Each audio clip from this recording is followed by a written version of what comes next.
starting off a recording. So I'm just going to introduce myself, John Course.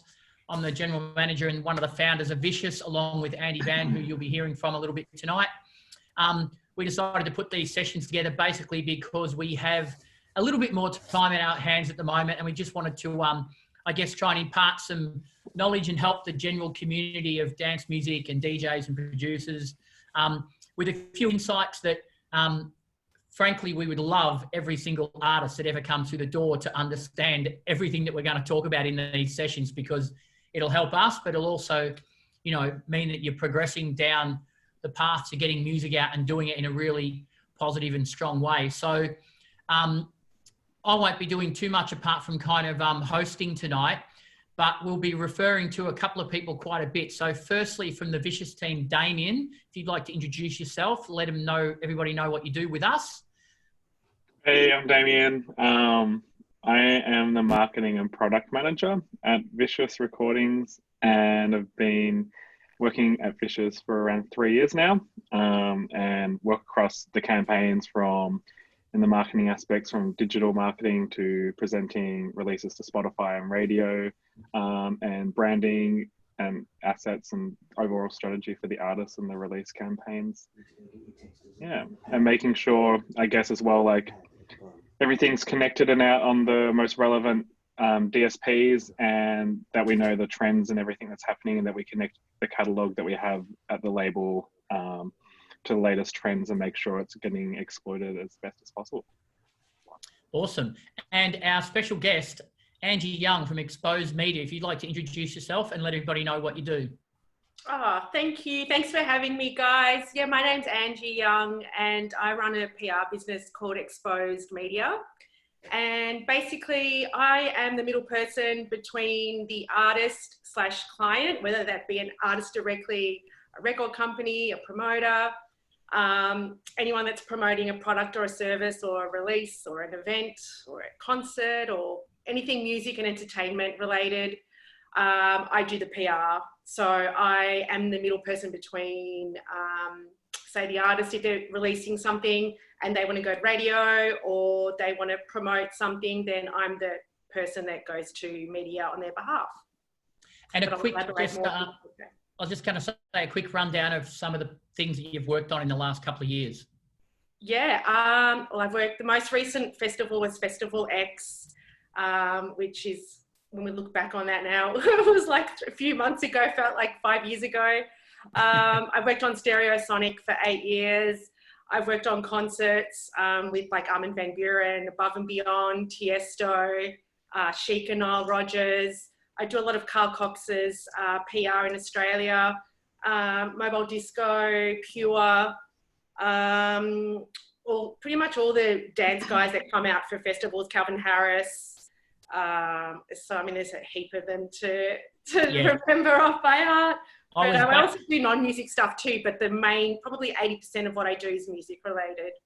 Yeah, I was backstage at Festival X, and Angie was just about the busiest person in the building. She was running interviews with 1 billion people, so It was awesome. Two other people I'll quickly get to introduce themselves is firstly Andy Van, and secondly Guy Lewis, both from Vicious.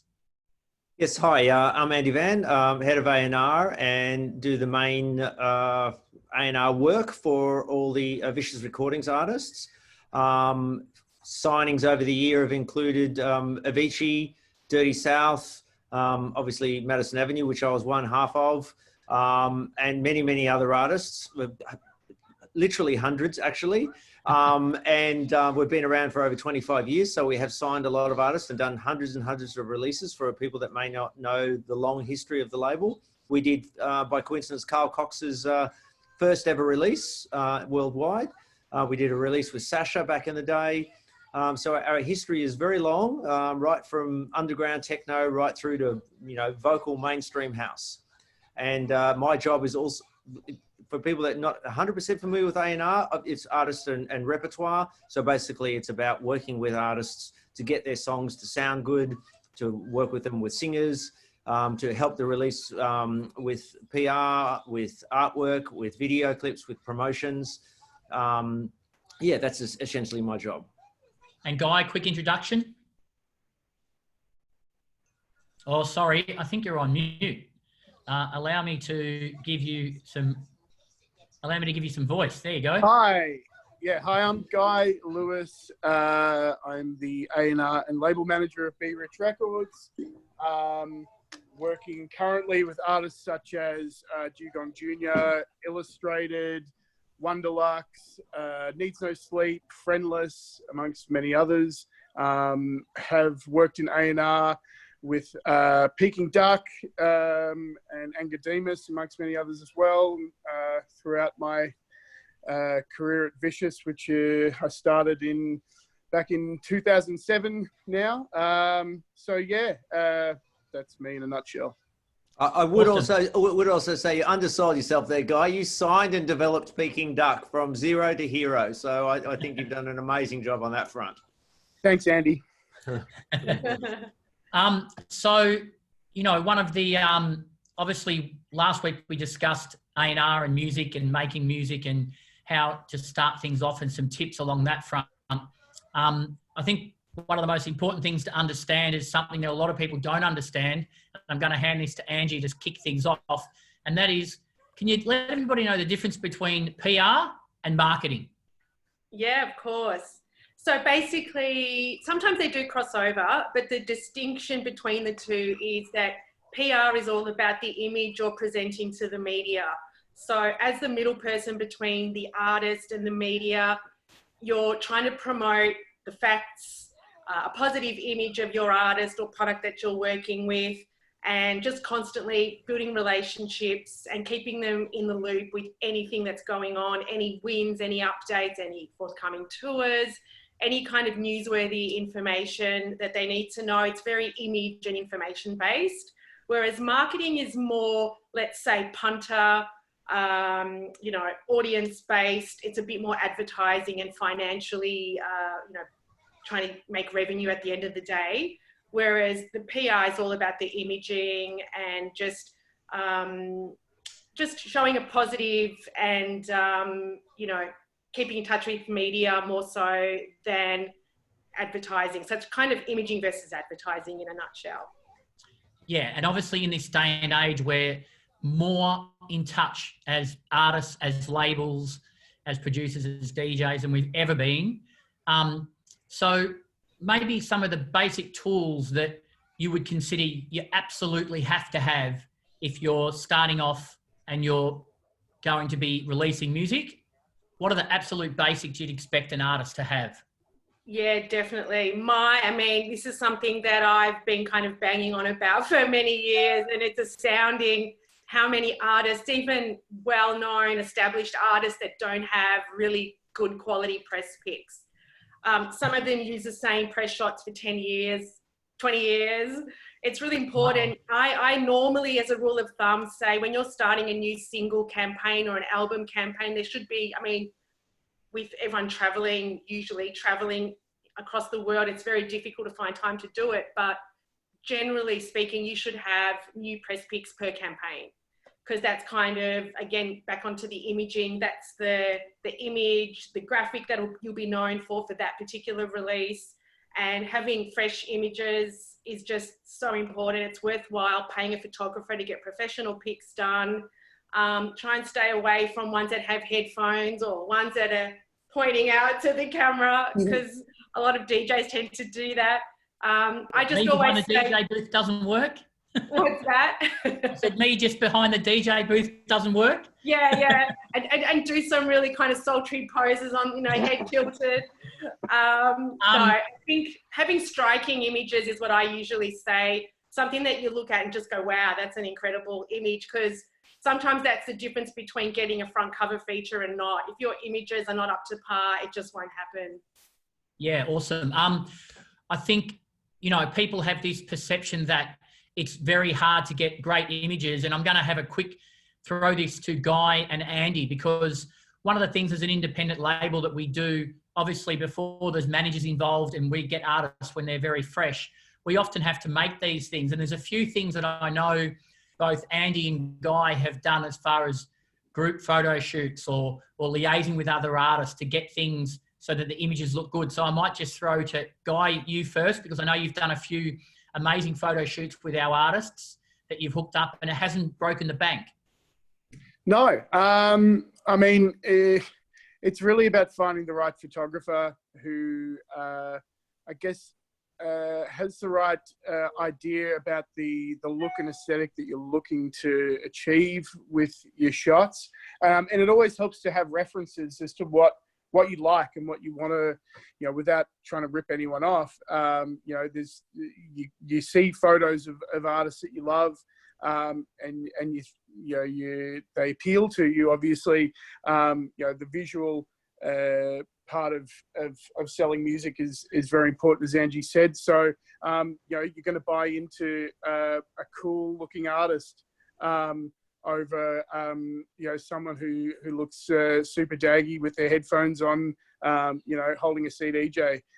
So yeah, but you know, it's I think, yeah, definitely. And there's a lot of photographers out there who are very, very talented and don't charge you know, crazy money, but at the same time, there's a lot of amazing photographers out there that charge a lot of money, and you'll get amazing shots as well. But you know, I think if you know what you're looking for, then you'll get what you need at the end of the day if you find the right person.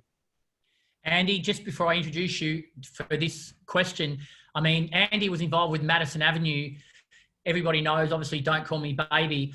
I know for a fact, because I was involved in the project, the pictures for that project were upwards of about $15,000 by the time the album was finished, just for the press pics and the pics that went on to the artwork. So that's an example of the very high end, but obviously there's heaps of examples of doing it so that you get a better result on the low end. Andy, over to you. Yeah, I'll give you the two angles. So for the high end, you know, we were doing, well, we did photo shoots for each release, and, you know, we went to hotel rooms and got the photographer there, and, you know, multiple cameras and lighting rigs and things like that for each photo shoot. So each photo shoot was like between $1,500 and $3,000. And then we did the album photo shoot, which included us going literally on the top of a, you know, I can't remember, 50-story building or whatever, and hanging off the edge of the 50-story building and taking photos. And if anyone ever saw the promo photos, I should say, for the Madison Avenue album, we were on the top of a building. There was no green screening on that. So, and that was a lot of money and a lot of effort, and it did work out well, but we had a lot of amazing places, you know, front page of Herald Sun, or front, you know, covers of magazines, you know, just amazing opportunities. And that, well, first Australian dance act to ever get on the cover of Rolling Stone. Yeah, which was pretty amazing for us. So, you know, we had a lot of reason to do that and to spend the money and spend seriously 50 hours getting those photos right. But for someone that just wants to get, you know, their foot in the door and make an impact, then I would suggest getting a professional photographer. And that's where I've had lots of discussions with artists, and a lot of artists say, you know, listen, I just can't afford $800 or $1,000 for a photographer, but you actually can, in regards to looking at it a different way and going, okay, well, maybe I'll hire the photographer half a day, which might be $500. And if you can't afford that, then maybe hook up with one or two other artists and get the photographer to work for 4 hours, and each of you do a 90-minute photo shoot. So the photographer gives you 3 sets of looks, in other words, 3 outfits, and you do all of those in 90 minutes, each of you. And then that way you can literally do a photo shoot for $150 each or $200 each. And some photographers are open to that. I know some great photographers that would be open to that.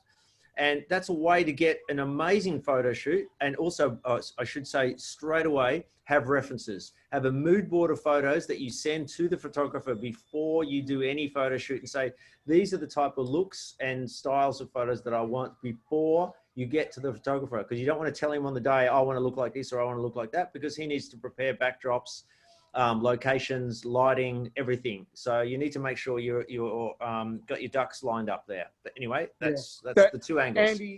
Andy, those Madison Avenue shots would have all been on film as well, right? Yeah, they were on film, yes. To put it in perspective, so it's like making music videos now. You can make music videos that used to cost, you know, $15,000, $20,000 now for $1,500, $2,000. Correct. On digital, but but yeah, it's times times have changed, but yeah. Times have changed for the better though, because you can't. He had a $10,000 camera, and that $10,000 camera is not much different to an iPhone 11 right now, which is the best camera in the world on a phone. So you literally could do it, but lighting is a big one. Lighting is a really, really big one when it comes to professional photos. That's where all the money comes in, I think, is all the production and the extra stuff, sets and stylists and all that kind of stuff. If you want all of that lighting, stuff, lighting and all the cool equipment and everything, and that's where your money comes in. But if you just need pictures of your pretty face, then I'm sure you can get that done for a couple of $100. Yeah. I think the message here is that it's about preparation. If you go in and you don't have any idea of what you want, you don't give the photographer any idea of what you want, you're going to just waste a lot of time. So as far as photos go, our tip, I guess, to get a good one is find a photographer that gets what, and make sure that you've got a bunch of references, which could just be as simple as searching a bunch of artists that you like and making sure that your pictures are kind of cool and fit in the world. Similar, we talked about music last week, that you need to do some homework. When you send music to labels, you've got to send it to labels. You've got to understand what the label's about. I think if you want great photos, you should be getting a photo board together that gives an idea of what you'd like your photos to look like in the end. And that way the photographer can do some planning, can save time. They'll have sets ready. They'll have ideas before you even walk in for the shoot. And the second tip, sharing it. So finding 2 other acts and going, okay, let's find a photographer. Let's book them for 4 hours and let's do an hour each and let's punch through it. Everybody get a mood board. I'll book the photographer and off you go. So that's a couple of tips. The other thing you really need to have is a bio, or at the very least, a summary of what you're doing. It doesn't necessarily have to be at the time that you are putting music out, a finished bio. I mean, at Vicious, we adapt from point form bios all the time. So you don't necessarily have to have a professionally written one, but there are people out there that will do them. I know Pia, who manages artists, actually does it for a lot of artists all around the world, but there's lots of journalists that do bios. Angie's probably dealt with a billion of them. Yeah, well, Cyclone's a well-known journalist in the dance and urban worlds, and she really delves into an artist's background and can do some really incredible in-depth types of bios. But I was just going to also say, in regards to the presentation of having a press kit link, it's really important. It just needs to be done on Dropbox. So in an actual artist press kit link, you'll find a 1-page bio, 2 to 3 press pics, no more than 3 meg. Sometimes people are sending 50 meg files to media and it's too big. They won't download them. So 3 meg maximum, unless you're doing posters, then they need to be a bit bigger than that. Any logos, any videos, any kind of promotional assets that you're going to use on social media or that sort of thing, have them in a nice little link, and then never send attachments to anyone, especially in media. They get really annoyed with attachments. So just have one Dropbox link with everything you need in that, and that can be sent to anyone across the globe and is basically the story of you in a link, and it just looks better. So that's the basics of the tools, the absolute basic tools that you should have. We won't spend too much time on that stuff because obviously, we could talk about, how to get that stuff developed more, but that's the absolute basics. And it's probably well within everybody's reach to have versions of that. If you're just starting out, you may have, like Andy said, somebody that that's got a good eye that can take an okay photograph. You might have an okay bio. And when you get signed, we can improve on that. Labels can improve on it. Other people that you work with can improve on it. And obviously, as you rise up the ranks, you're going to set higher standards for both your bios, your photos, how you present everything, and all of the attached things that help you market music. I'm going to jump over to social media because this is something that we all have. It's within everybody's reach. And I might hit you up, Damien, first. So what are the basics that you think an artist should have as far as social media goes? And yeah, just the basic rundown of it. I guess, yeah, so in social media, it's important to have, I guess, the real, talking super basic is like on the common platforms such as Instagram, Facebook, and Twitter. And each of these platforms are kind of used in different ways, and they're not necessarily, you don't have to be active on all of them. But for example, if you're doing a PR, if you're in a single release campaign, Twitter's really useful because a lot of these companies or blogs or radio stations that might play your music or feature you will tweet you at the same time. So it's a really good way to kind of keep updated with what's happening on your campaign, even if you don't use Twitter. It's a really useful tool to use as an artist during a campaign. And it's also a great way to directly communicate with media outlets as well and thank them back and kind of build that and develop that relationship. And we've seen some really good results using that technique and communicating with media through Twitter to get that kind of direct connection and build that relationship. Facebook is an interesting one. It's like, I guess it's how the algorithm works and stuff has changed a lot, and it seems to be a less of a interactive and connected platform as it used to be. However, there's also exceptions to that, and recently live streaming and etc. has been really good for the platform. However, a good use of like Facebook, for example, is just like making sure you have your contact details on there is really important if you're doing a campaign and marketing a release as an independent artist. You'd be surprised how many pages don't even have a contact email, and then if there's any opportunity arises, they can't contact you. People, unless they're really, really keen, won't bother Facebook messaging you. It's just a bit of a hassle. So having a contact email on your Facebook and a bio, put your bio on there, and the basic details. And if you're working with a publicist, make sure your publicist email's there, your label's email, just over like key contacts, because the industry and radio and media will go to your Facebook almost as like a contact book. So that about section on your Facebook's really important. And then I guess Instagram is, I guess, the current place a lot of interaction happens as well.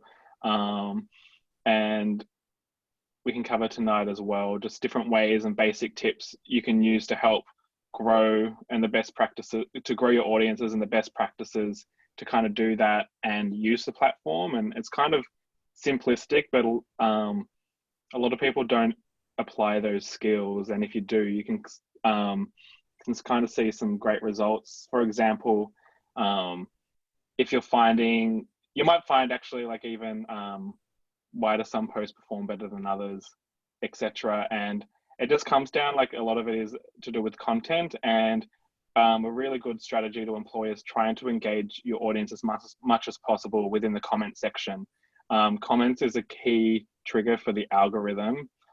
So if your post is receiving a lot of comments, even if you just like love heart the comment or reply back to everyone who comments, the algorithm picks up like there's some traction on this. So it will start pushing your post up higher in other people's feeds once they open up Instagram.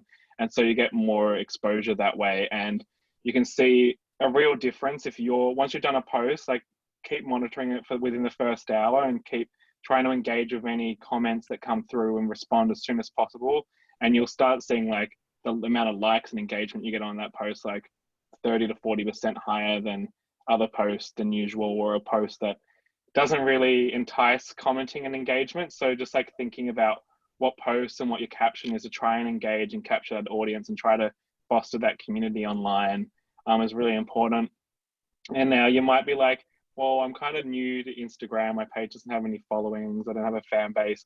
A really great way to start engaging and finding new fans is one, like hashtags, but also geotags is really important, like a really, really great skill. And you'll be surprised if you actually look at some of the biggest musicians and stuff, you'll notice that they actually geotag everywhere, on every post, especially the bigger ones, because what happens with geotagging is that it also just captures a pool of audience, and there's a lot of people searching on certain geotags. And if you gain traction on a post, you'll start becoming really high up in the explore feed and page for that area. And so it's a really great way to drive traffic organically to your page. And especially like if you've got a show or you're doing some shows as well, it's a great way for promotion. So obviously then thinking about, well, if I geotag Australia, it's going to be a lot of competition. If I geotag Melbourne, there might be even more competition. So maybe if you're a really small artist, if you're playing at a club in like Fitzroy, maybe geotag Fitzroy is where your show is tonight. So if someone's like, where do I go out tonight? Let's search up on Instagram. Your post is probably going to be high performing within that really small geolocation. So it's a great way to kind of get extra exposure and reach on your posts. And also a really great way if you do start gaining traction on your on your page, and you start seeing a growth, or you just did a support tour and you captured this brand new audience and you want to get them across your new music, well, you might already have a catalog of old music that this new audience has never heard before. So the music stickers on Instagram stories is a really, really fantastic way to kind of get your potential new following, or following that's now following you across back catalog that you might have, and discover the old music you've previously released, because not everybody has the time of day to kind of, once they follow you, if they've seen you, go back and listen to you on Spotify or whatever, they might forget. So including your back catalog on posts every so often, especially if you're in the middle of a tour or something like that, is a really great way to kind of expose your back catalog to the new audience that you've just got. And also a really great way to boost your posts in the algorithm and create a sense of fostering community is, if not everyone has this, but if you do have any people that follow you that are verified accounts, which have the blue tick, and they are happening to be friends with you, a lot of labels and stuff employ this technique. Is they foster this community where these artists will comment on each other's posts and respond. Like a label will employ like, okay, we've got like 5 artists on our roster that have like a blue comment tick, and we've got this new artist we want to break. We're going to get them all to comment on their posts and stuff. And having verified accounts comment on your account, one, like, increases your perception and profile to the rest of the community, but it also really highly drives the algorithm. So if you do have anyone within your network that is a verified account and they are a friend of yours, and you're just like starting out or in the emerging stage, a really good technique is just to reach out to them and be like, hey, I mean, it sounds a bit like cheesy, but like, hey, can you just like leave a comment on my post I just did about my new song out, being like, hey, love this, it's really good. Something just simplistic like that. It's a really good like trigger for Instagram, and it's a really good metric for the rest of the audience that follows you to kind of take on board. So that's like a few basic tips on like how you can grow quite a your few there. audience. I hope you had your pencils out and you were taking notes, because there's quite a few things there. Angie, anything you want to add to that?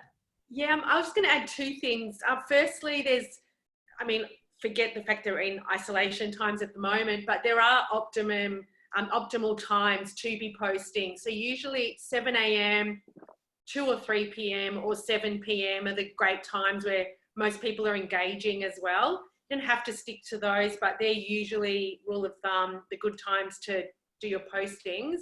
Another thing is too, when you're posting something as a post in Instagram, it's a good idea to make it a story as well, because when you're tagging a track or a hashtag or something in a story, people that aren't necessarily following you or friends with you still see it. I mean, I get people like Jay Sean, I don't know why, but he looks at my stories, but he's not following me, but he's seeing stories that I post, for example. So I think that happens a lot. Like you were saying, it comes up in the explore section. So it's good to kind of cross-promote what you're doing, but keep across all platforms. Yeah, cool. I mean, you should all, I guess, think of social media as the social part of it's quite important. So all of that, the gist of a lot of that was about interaction and about how you spread your conversation between being, hey, you know, if you throw something up on your wall that says, please buy this or please download this, it's not going to get anywhere near as much reaction as, you know, the dog eating the ice cream in the background. Not that you want to necessarily do that if you're a serious artist, but it really just proves how social media is. And you have to keep it, I think, very conversational. And some of the best social media that I've seen, I mean, out of the artists we've dealt with, Peking Duck are outstanding. And part of the reason they're so good is because you just want to look at them and have a laugh with them and be mates with them. And I think that that social aspect is a very cool thing. And certainly the ability to get the people who are around you to talk about your music, to tag each other, to help each other is really super good too, because as one grows, the other one grows. And I mean, I think a long time ago, there used to be this kind of, you know, Melbourne, Sydney or Adelaide, Perth competition in Australia. And there used to be like, you know, even overseas, there were countries that would seem to be more competitive. I really think the mentality has got to be, we're all in this together. The world doesn't look at Australia and see Sydney, Perth, Brisbane, Melbourne. The world doesn't look at Europe and see anything different. The world doesn't look and see, well, the rap world looks and sees LA and New York. But apart from that, you know, the world is just the world. And you should be embracing your community and helping your other artists and trying to engage with them as much as you can. I've got one thing to add to that. Yep. If anyone wants to do an electronic music post, please just don't post your artwork and say my new track's out. John touched on that. But do something sitting in your studio. Do something you riding on your bike with your headphones on and the track playing, because no one wants to look at a piece of artwork. They want to hear the track. They want to see something engaging. So sitting in your room listening to it or driving along in the car, Sergeant Slick did that recently where he heard his track on the radio and then he literally streamed, "Oh, my track's on the radio." And that makes me want to click on that because I'm like, what's he listening to? What's that on that he's clicked on or said's on the radio? So doing something to entice people in, not clickbait, but it's a version of clickbait is basically to get people interested in what you're posting, as opposed to here's basic information of my artwork or my promo pic of my face. I mean, it just doesn't work as well. Yeah, and I think quickly say on that point too, there should be no text-based posts. Everything should contain an image or a video. Just text-based posts, boring, disinterested, not even going to look at it. So make sure you put an image or a video as well. Also, social media will... a couple of days ago. What happened? Social media will also crush your text-based posts. Like they want, ideally they want faces. Like even who recently, I mean, I'm currently seeing more and more like an artist will announce their track, like its release day with just a photo, like a really humanistic photo of them. And that's what performs best. Like the algorithm picks up your face and it will push that higher. Anything more than like 20% text on a post, like it instantly gets crushed because Facebook and Instagram, unless you're paying for an ad, don't want you to be advertising on their platform. So they kind of crush that aspect of it. Yeah, I mean, the interesting thing is we've all got iPhones or some sort of phone with a video and with a camera. And artists, you know, we're all creative. So we all have the ability to record something, to sit in the studio and record the screen, or to record a comment about, hey, my track's coming, it's nearly finished. People that do it really well, Dirty South does it really well. He previews bits of his tracks, bits of his remixes, shows off a bit of his studio. The people that are just fans are like, we get to hear a bit of the song. The people that are production nerds are like, what's that keyboard? What's that plugin? What's that? You know, so there's a bit for everybody. Sergeant Slick did an amazing breakdown of how he made Gimme, Gimme, Gimme that we shared kind of 2 weeks into the campaign. That was really awesome from just a public point of view, because the way he went through it, but also from a producer point of view, it was really strong. What are some of the, I guess that's the basics of the best practices. What are some of the absolute kind of no-nos? Angie, you just obviously had one. Is there anything else that's a real kind of like people might feel like it's the right thing to do, but really it has a really negative effect? First up, don't bag out other artists or promoters or have a whinge or be negative on social media platforms. I always say to artists, if you're having a bad day or something you're not happy with is happening, pick up the phone, call a friend, talk to your friend about it. Don't put it socially, because once you put it out there, it's there for life. And if you're bagging a promoter or a festival or something, you can bet your bottom dollar they're never going to book you. So you need to, especially with PR, you've really got to be careful how you're presenting yourself to the world.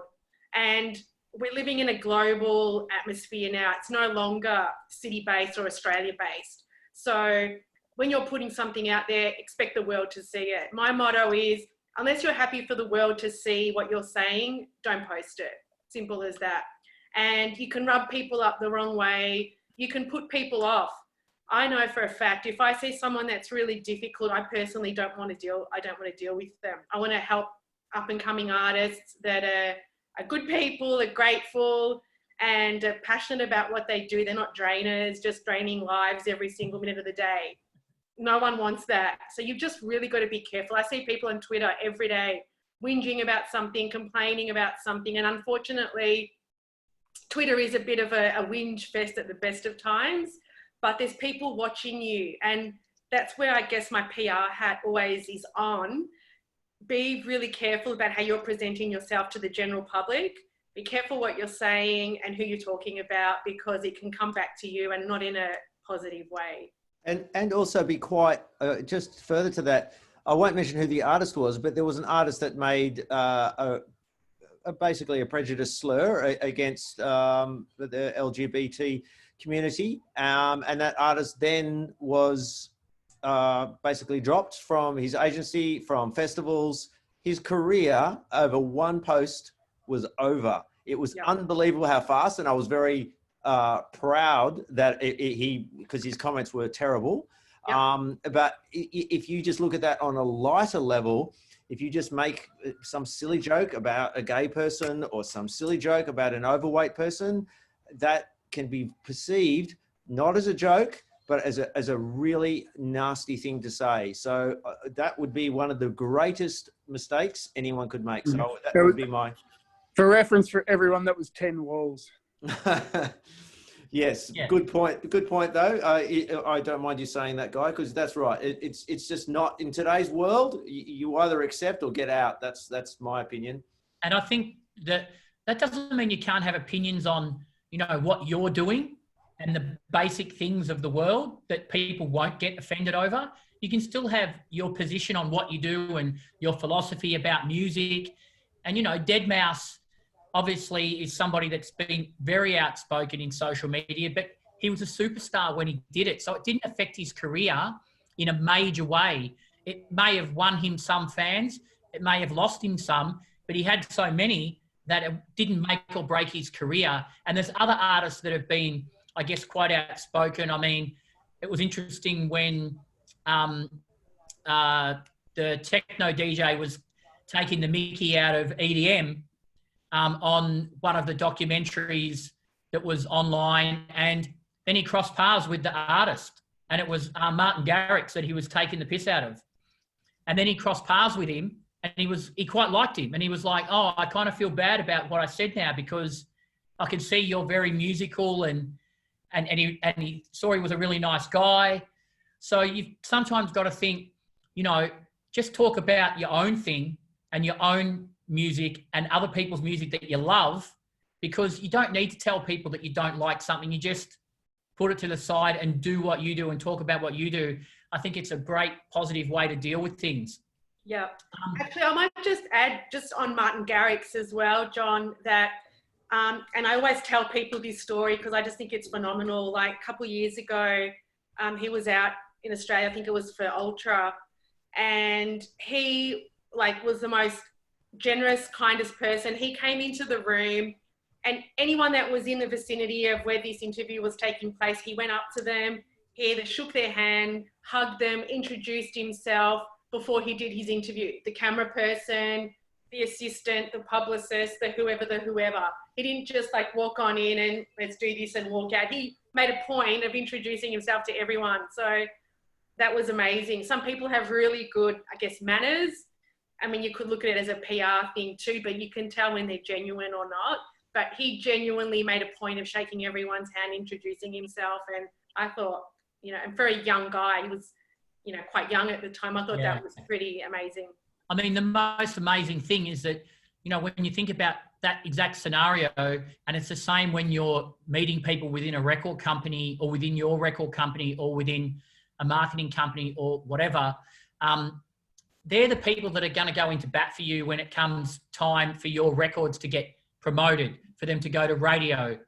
You know, every record label has multiple releases. every management company has multiple artists. Once you get yourself into the too hard basket, people aren't going to deliberately not do things for you. Yeah. But if there's one interview that comes up and you've got 3 artists that you can put forward for it, you're not going to put forward Mr. or Mrs. Pain in the rear end, because you know that potentially when they get to the interview, there could be issues. Yeah. You know that, sorry, I'm just letting somebody in who's quite late to this one. But you know that there could be issues when they get to the interview. You know they could be rude, and it reflects on you or your staff or your team. So I think it's important to be nice to people in general, but especially the people that are going to go and help your career. Yeah. And a lot of people forget that. That's when it's most important to make sure that you do the right thing by people. Yeah. I've got a few notes here, but if you are going to spend money on social media, and I might hand this one over to Damien, if you've got $200, is it worth spending it? And how do you spend it if you've got a release out or if you've got a tour that you're doing? Is a small amount of money like that worth it, or does it need to be more? And what are some of the things you can do to make the most of that spend? That spend definitely is worth it in the beginning as well. I guess it all comes back to like, what are your goals, and then working back from there and reverse engineering what your spend is. So $200 is great if you're an emerging artist and you've got around 1,500 to 3,000 followers maybe on your social media, and you're putting out a single and you want that audience, you want to ensure that that audience that you've captured is aware of the music you put out.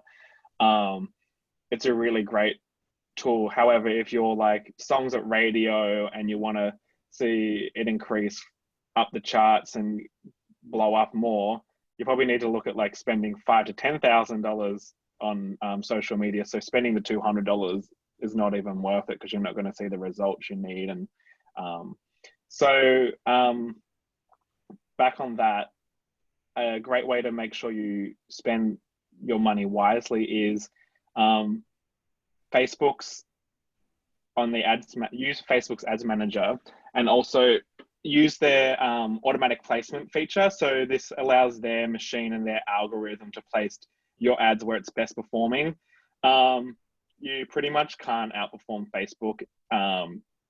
And so automatic placements means that it will like decide whether it's going to put your post on Instagram stories, within the Messenger app, on Facebook Marketplace, on the Facebook feed, on Instagram feed. And sometimes it looks really messy. I mean, I'm sure you've seen posts on Instagram stories where the text is all ugly at the bottom and stuff, and it doesn't make sense why it's there. Well, like this is like coming from direct from like Instagram. It's like that's kind of what performs best. And then once I heard that, I started actually seeing more of the top brands doing it as well. So it outperforms like you selecting where your content will be by like 80%. So like you're going to get such a bigger bang for your buck, and some of the placements might not look the best, but it's going to engage your audience the best, and see the most reach and potential for your posts. So coming back to that, so it's like, well, do I make content deliberately for Instagram stories, like an advertising campaign?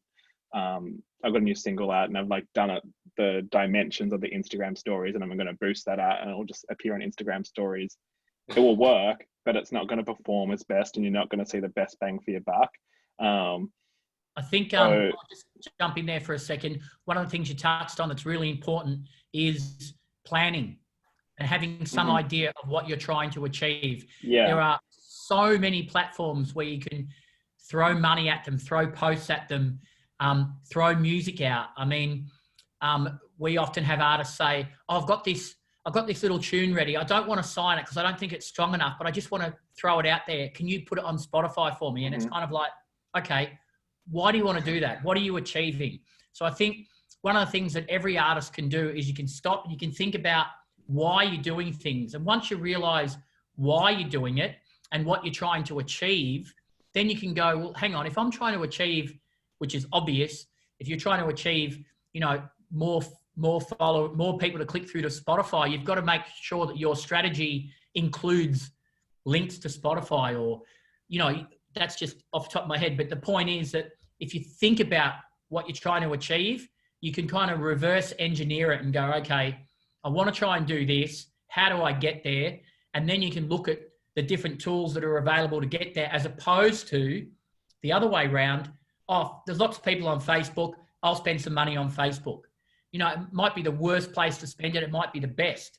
But if you don't consider a plan, you know, when do you want to spend the money? You want to spend it potentially when you've got a tour on or when you've got a record out. That's obvious, but you might want to stagger it in certain ways. So maybe, I guess, Damien, weigh in on kind of the planning process a little bit. Yeah. The planning process, is really important. There's some questions there, like in the question box of like, which is part of the planning process, is like, where should I advertise on? And like, should I advertise, like there's platforms such as TikTok or targeted for a certain platform you're aiming for. And that's important as well. So part of your plan is like, if you're aiming for maybe a potentially a younger demographic and what you present as an artist is a lot more organic, potentially creating advertising for TikTok, which is very organic user-generated advertising, and advertisement on TikTok is almost like a TikTok in itself. That could be a great place to hit your audience within your single. Another one is like, if you're blowing up on Spotify and you're getting a lot of traction on Spotify and playlists, however, you're still a really small artist, but it's just by chance of being added to a lot of playlists. It could be worthwhile spending your money on Spotify advertising as part of your plan to further hit your audience back again. If they heard your song on a dance playlist, but it was more of a passive listening playlist, you can target that playlist directly when you're setting up your ads on Spotify and hit back those people, but it'll be through an audio advert being like, hey, I'm blah, blah, blah, blah, listen to my new single. And so then it goes, oh, I love that single, I listened to it, I'm going to go back and listen to it again. And it creates that connection again back to the artist. And you've got to hit someone 5 or 6 times before they start to recognize sometimes and like pay attention to who you are and remember who you are. So yeah, it's all part of your plan and what results you want to see, because you don't want to be wasting money. And you might hear, someone might say, I spent $10,000 on here and did this. That might work for them and that might be where their audience is, but it might not be the best solution for you. So really doing your research on where your audience sits, where your audience wants to be, is a great way. And also likewise, you can also look on Facebook of what people and acts your size and what ads they're doing. It's available through their Facebook. If you look up their Facebook page, there's now an advertising section and it's transparent of what advertising they're running at the moment. So it's a great way to learn, okay, this artist who I aspire to be at a mid-tier level, if I'm an emerging level, the next step up, this artist is running XYZ advertising throughout their campaign. Not 5 out of the 10 adverts seem like a good fit for my campaign. So I'm going to kind of copy and do what they do and see how it works and grows my brand as well.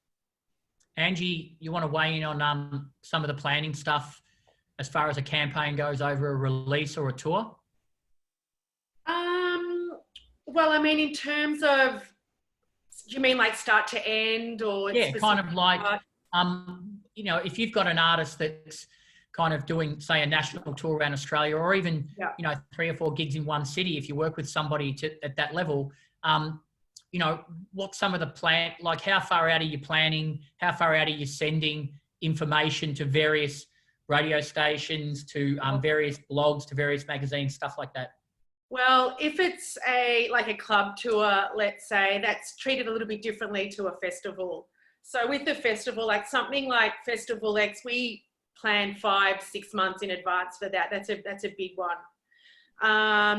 With a, let's say, club show tour where there's a club show in every city, so you've got, you know, 5 dates, usually a couple of months beforehand.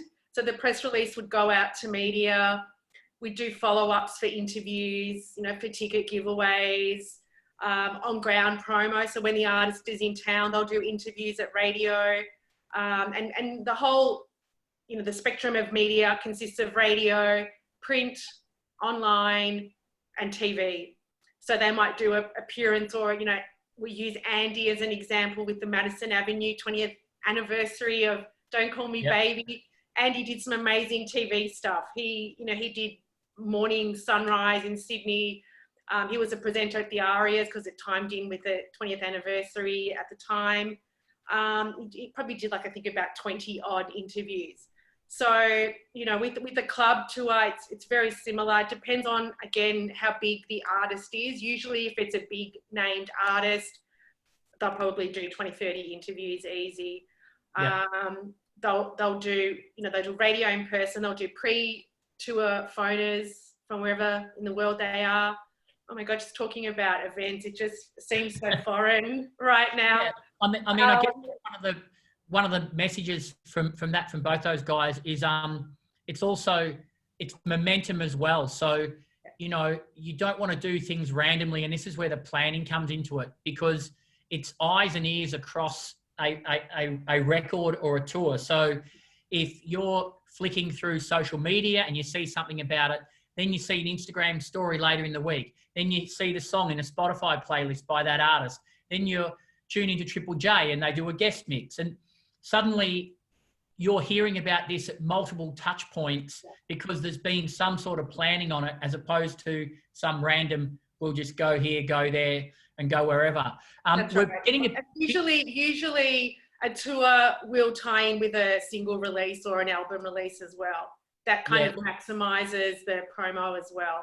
Yeah, we're getting a little push for time. So I've just got one more question that I want some people to weigh in on from our team. And that is, what are the things out there that are completely free that you can, you know, utilize as an artist, and you can get, you know, expose your music, your tour? I mean, some of the things, it's not completely free, but it's relatively cheap. And that's called Submit Hub, that allows you to get your music sent out to a lot of blogs.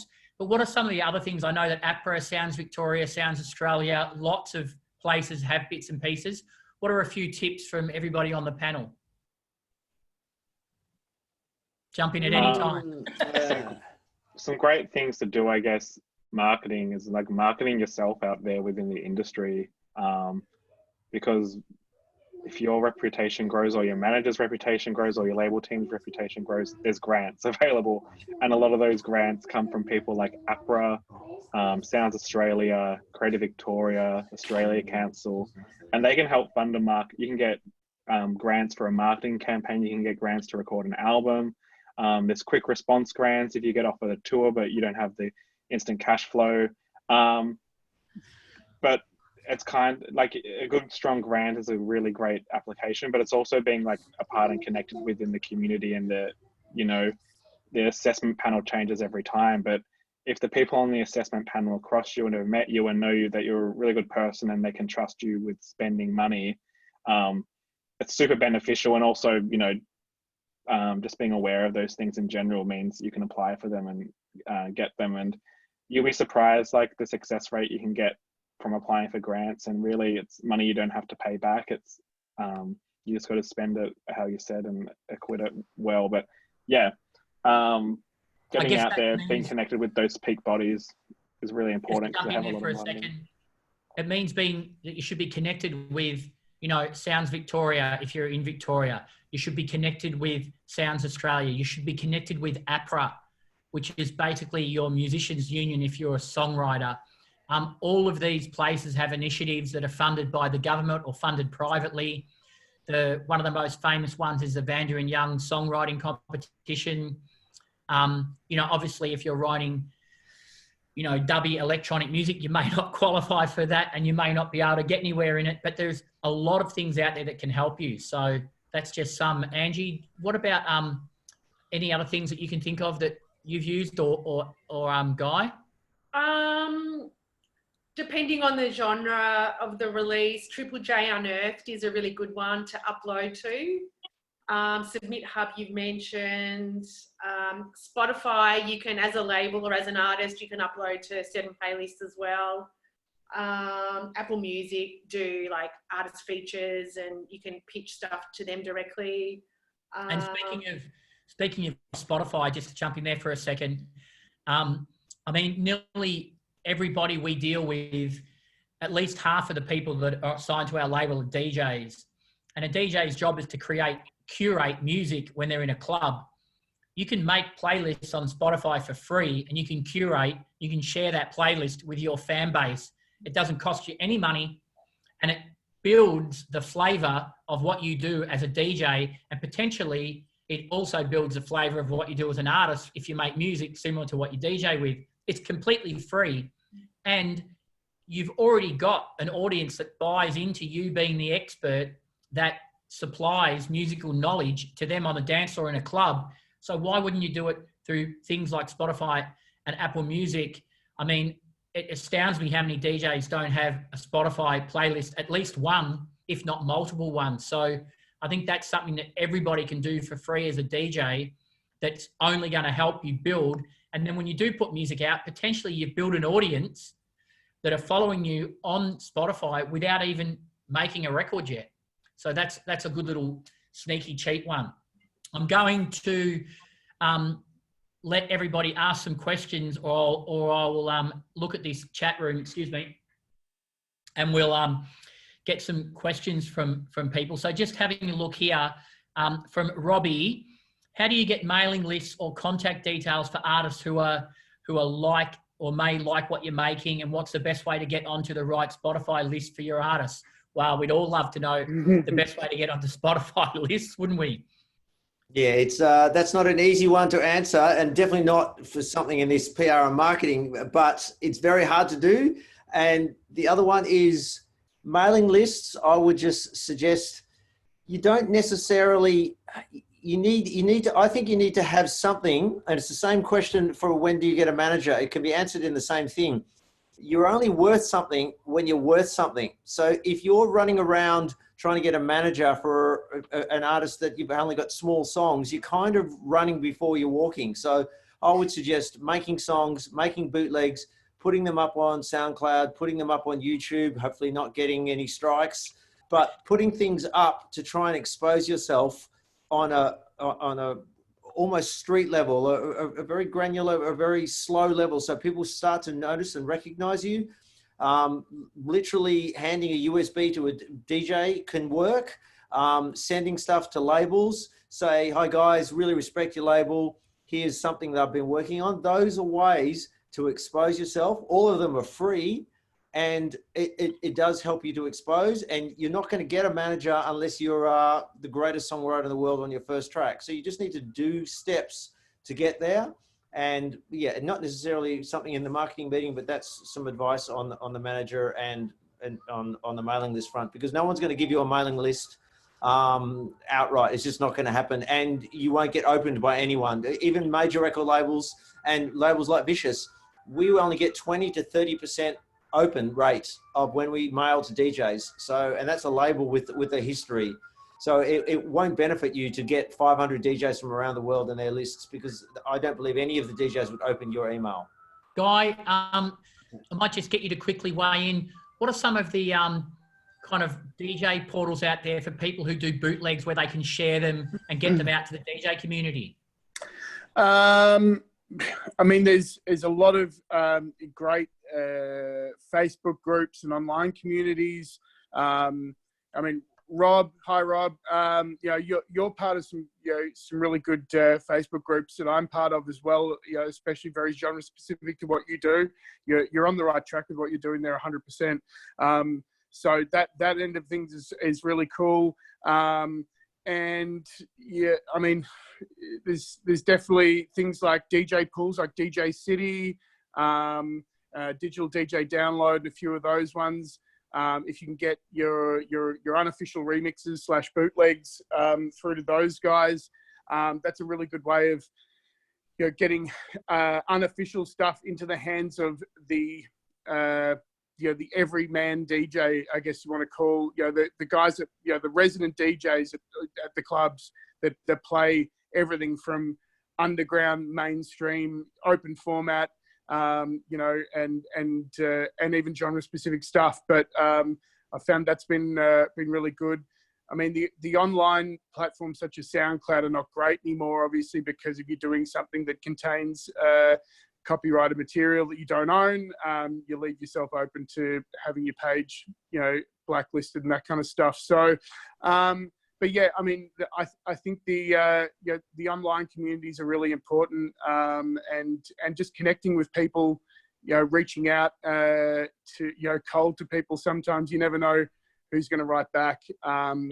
If you are just messaging people on their Facebook pages, on their Instagram DMs and that kind of stuff, you'd be amazed at the real people that are actually operating their own social media.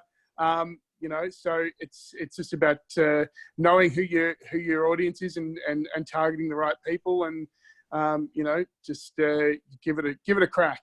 Yes. Just quickly, Alex asked a question about when should you get a manager.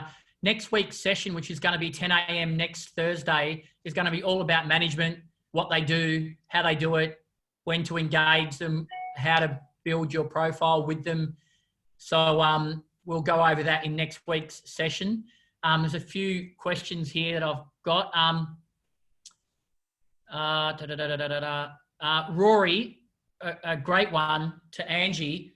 How important is image and PR in comparison to the music? He said here the music essentially comes before everything. So will image and PR fall into place eventually, or is it definitely worth investing as you go? It's a really good question, Rory. I think definitely it's all about the music. I mean, that's first and foremost. But it also is important to have some sort of an image, and that's something that kind of carries you throughout your career. So whether it's a specific theme or a vibe or a look, it's something to look at. It's not absolutely crucial, but I do think, especially again, we're living in a very visual world with Instagram, with Facebook and everything. And as an artist, that's what people are looking at. They're looking at who you are and what you're doing. So even though, yes, music is most important, I do think that having an image to support that and have some sort of a vibe about what you're doing, or a theme or whatever it may be, is definitely worthwhile. We were talking about this the other day. Someone was talking about Ed Sheeran, and when he first started, he literally just had pads and, playing a guitar on stage in a, plaid shirt and jeans. And he's one of the most successful artists in the world. And obviously he's first and foremost about the music. But he's kind of got his own vibe too. I wouldn't say it's a negative. He's a down to earth, approachable guy that everybody loves, who's extremely ridiculously talented. So I think they do go hand in hand, but definitely about the music first. And I think being a generally, just an everyman kind of dude is part of his brand, really. That's what a lot of people buy into about Ed, I'm sure. And you also have to realise that there are thousands of people making music, and you're going to be somewhere in the ranking between the biggest artist in the world and the most unknown artist in the world. Next to you is going to be somebody else just above you or just below you. And if your music's exactly on par, but they've got amazing socials, amazing Instagram, amazing interaction with their fans, potentially they're going to go further than you. So of course it's not more important, but in the context of other people's music, which is what you're competing with, and there's so much music out there, having a vibe, and as Angie said, I think it doesn't have to be, I need a glossy photo, or I need, a picture like George Michael has behind Angie there. It could be a dark, more underground vibe, if that's the sort of music you make, but it's still about adding to the music with a visual aspect that grows it beyond just being a song that nobody can find anything else about. See if there's any more questions here. Do you think there's much point in signing music as a new artist versus free releases or Triple J Unearthed? I mean, one thing I would say to that is, I think there's a place for free releases, and there's definitely a place for Triple J Unearthed.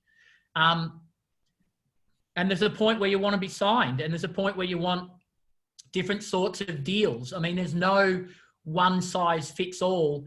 And I think it depends on what sort of music you're making, where you're progressed in your career to that date. Triple J is great for some styles of music, but it's terrible for some other styles of music. So trying to rely on Unearthed to break for certain styles of music with Triple J is just going to be like throwing a brick at the wall and hoping that it sticks. It's just not going to work. So you've got to kind of assess, I guess, where you fit in the landscape. Obviously, that indie kind of vibe, Triple J Unearth has broken amazing artists and taken them from, you know, kind of zero to hero, and really embraced them. Triple J really embraced Peking Duck and still do to this day. They didn't write from day one, but there come a point where the Triple J community of music and curators understood what Peking Duck did and started to engage with them. And that's when Peking Duck also engaged back the other way. And this to and fro, this connection, this community started to build. Potentially, if they'd have tried to do the same things that they did after the release of High, when they put out their first single, Triple J would have just gone, we don't know who you guys are. We don't get what you do yet. So you've got to have an understanding of where you fit. So yeah, there's a place for all of those free distribution models. I mean, we were talking last week about A&R, and we said if you send a record to one label and they say no, who cares? If you send a techno record to 20 techno labels and they all say no, chances are the record's not really good enough to be out there in the marketplace yet. I mean, of course, there's examples of people who've missed out on getting signed, but if you constantly are sending music to multiple labels and constantly getting no's, I don't think the solution is I'm going to do it myself because I send it to lots of independent labels and no one's interested. That's probably a sign you need to develop a little bit more. And putting music out just for the sake of it because you've got it finished doesn't always help you, because it can mean that if you do something and it doesn't get a lot of streams, you're telling Spotify, people don't like to stream me. And Spotify logarithm is learning that and it's applying that to future records, as opposed to the opposite. If you've got an audience built up and then you get your first release on Spotify, potentially it performs better than another new release. And then the logarithms are going, hey, this record's getting a lot of engagement. We might put it on more playlists. So you've got to understand, again, it's planning and it's what you're trying to achieve. So I don't think there's any one answer about free platforms versus deals versus major labels, but it's kind of horses for courses a little bit. Question from Lockie. It's a terrible time to release music during COVID. Do you think it's worth having music released for when club DJs get back into the swing of things? I don't know if you want to touch on that one, Andy and Guy. I mean, we at Vicious so far have eased up a little bit on the purely club-related stuff. Basically, if you're doing, you know, kind of underground club music, how are you going to expose it to a lot of people right now in this market? You can. There are online blogs. There's DJs still streaming stuff. But there's definitely a bit of a vibe for things that we know. There's a sense of comfort, I think, from the wider audience out there. And I think a record that you put out that's a super underground thing when there's no clubs running. And don't forget, it's not just Australia where clubs are shut. The biggest places in the world, Ibiza, no clubbing this year, you know. England, closed. Germany, closed. Spain, closed. Italy, closed. Half the US, closed as far as nightclubs go. So, yeah. Andy, what's your thoughts? Or I'll unmute you, sorry. Yes, I'm here. No problems. Yeah, that's a tricky one. I didn't quite catch you're talking about the releases, John, releasing this year, or is it? No, not so much this year. Just there was a question, you know, is it worth releasing music during COVID? I mean, I think it's touching the water. Particularly if you're a young artist that doesn't have a fan base, it's going to be difficult to get out there. But it's also possibly a good time to get out there because everyone's at home, everyone's online. Like I believe, I don't know the stats. I don't know if Angie's got it, but the stats would be monumentally larger. I believe people being online on social media would be double, triple, possibly 10 times what they are when they're working, 8 hours a day and tired after work. no one's tired. Everyone's maybe tired of being at home, but everyone's online. So I would be exposing as much as you can. Don't expose your greatest tracks now, but I would definitely be putting something out there, whether it be a bootleg or a remix of a current track. That's always a good angle. Yes, you may get shut down, but I've always been a big believer of bootlegs. I've always been a big believer of mashups. Just something so people are going, wow, did you hear that track by so-and-so? Or, I'll give you an example. A guy did a remix, and this is like phenomenally gone global. And this guy's career has come out of nowhere. He remixed, this is the craziest thing ever. He remixed the BBC intro to the news theme of a Dua Lipa's a cappella. And Dua Lipa loved it that much that she reposted it. BBC reposted it because it's the most unbelievable mashup you'll ever hear in the world. And this person now has hundreds of thousands of people looking at that person's bootleg mashup. Out of the weirdest, I have no idea why he thought the news theme versus Dua Lipa would work, but it works unbelievably well. Please look it up. It is absolutely brilliant idea of way of exposing yourself, and free. And absolutely free, just a brilliant idea. So thinking about that's the top of the mountain for great ideas, but something like that is a great way to do it.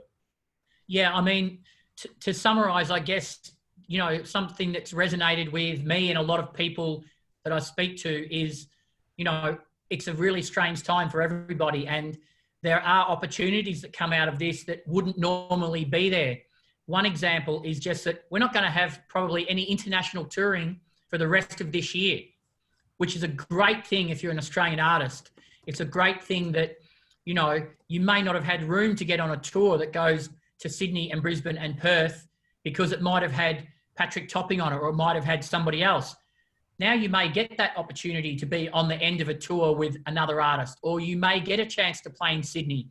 So there's an upside to all of this stuff. And I think what you have to do is sit back, have a look at what's going on, and just, keep thinking, where can I be in 3 months or 4 months that I'm better off? What can I do to make my music better, my brand better, my network better in 3 months, because I've got some time to do it?